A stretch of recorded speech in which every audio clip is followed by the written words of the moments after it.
அனைவருக்கும் வணக்கம். இன்றைக்கி ஆன்லைன் கேலிகிராஃபி கிளாஸில் டே 5.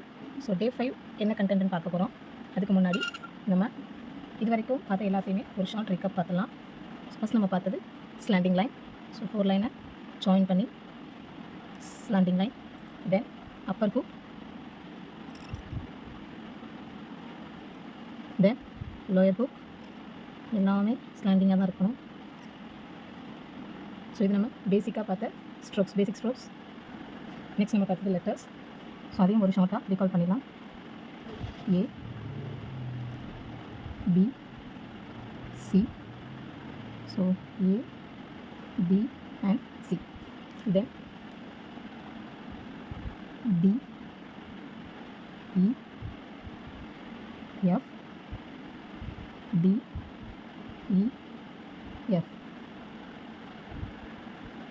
G, H, I, G, H, I,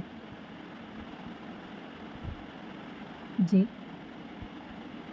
K, L, J, K, L,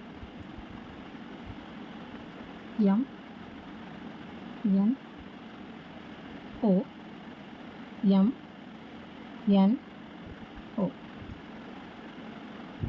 P,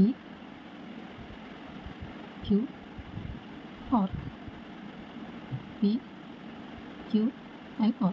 so இது வரைக்கும் நம்ம கற்றுக்கிட்டோம். இப்போ நெக்ஸ்ட் நம்ம அடுத்து உள்ள லெட்டர்ஸ்க்கு பார்க்க போகிறோம். ஸோ நெக்ஸ்ட் நம்ம டே 5க்குள்ளே கண்டென்ட் என்னென்னு பார்க்க போகிறோம். ஸோ பேசிக் நம்ம எழுதுறதுக்கு முன்னாடி பேஜை 4 பார்ட்டாக பிரிச்சுக்கணும். ஸோ இதில் நான் ஒரு முக்கியமான விஷயம் சொல்லணும். அது என்ன அப்படின்னா, இப்போ நீங்கள் நார்மலாக நான் ஒவ்வொரு லெட்டர்ஸ் சொல்லி எழுத சொல்லும்போது நான் உங்களுக்கு சொல்கிற விஷயம் 1 பேஜ் ஃபுல்லாக எழுதணும் அப்படின்னு சொல்கிறேன் இல்லையா. இப்போ சப்போஸ் நான் ஏ ஸ்டார்ட் பண்ணுறேன் அப்படின்னா இது ஃபுல்லாகவே ஏ, இது ஃபுல்லாகவே பி, இது ஃபுல்லாகவே சி அப்படி எழுதுறோம். ஸோ அப்படி எழுதும்போது ஃபுல்லாக ஏ அடுத்து பி அடுத்து சி அப்படி எழுதக்கூடாது.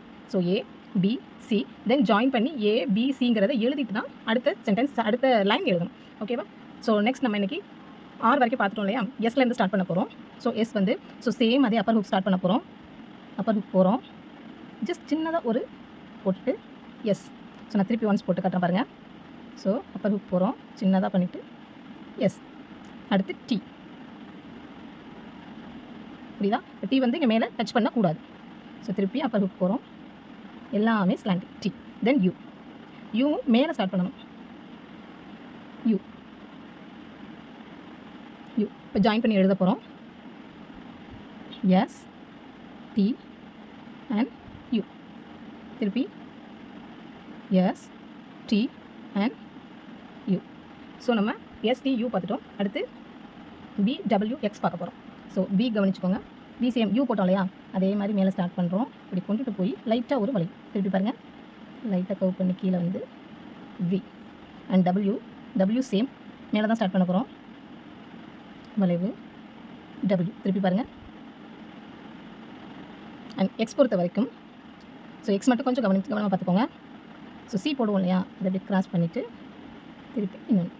ஸோ நான் திருப்பி போடுறேன் எக்ஸ். ஓகே. ஸோ இப்போ ஜாயின் பண்ணி எழுத போகிறோம். P, W and X. திருப்பி P, W and X. Then லாஸ்ட்டாக 2 லெட்டர்ஸ் மட்டும் தான் இருக்குது. ஸோ அந்த 2 லெட்டர்ஸை நம்ம சேர்த்து பார்த்துலாம். Y and Z. ஸோ நார்மலாக நம்ம போடுற ஒய் தான், நார்மலாக நம்ம போடுற இசட் தான். திருப்பி Y and then Z join பண்ண போகிறோம்.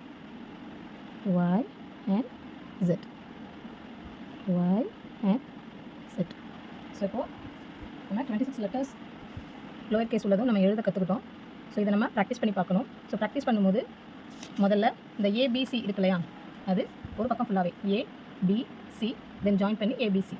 அடுத்ததாக நம்ம டிஇஎஃப் பார்த்தோம் இல்லையா, டிஇஎஃப் ஜாயின் பண்ணி டிஇஎஃப். அடுத்து ஜிஹெச்ஐ ஜாயின் பண்ணி ஜிஹெச்ஐ. ஸோ நம்ம எழுதும்போது ஒரு பேஜ்னா ஒரு பேஜ் ஃபுல்லாகவே நம்ம இதை எழுதணும். ஸோ இப்போ நம்ம 5 டேஸ்க்குள்ளாரையே நம்ம என்ன பண்ணிட்டோம்னா பேசிக் ஸ்ட்ரோக்ஸ் ப்ளஸ் ஏலேருந்து இசட் வரைக்கும் உள்ள லோயர் கேஸ் எல்லாமே பார்த்தாச்சு. ஸோ அப்பர் கேஸ் நம்ம நெக்ஸ்ட் கிளாஸில் பார்க்கலாம். இதில் எதுவும் சந்தேகங்கள் இருக்குது அப்படின்னா கண்டிப்பாக இதில் இருக்கிற வாட்ஸ்அப் நம்பரை கான்டாக்ட் பண்ணுங்கள். உங்களுக்கான டவுட்ஸ் கிளியர் பண்ணுங்கள்.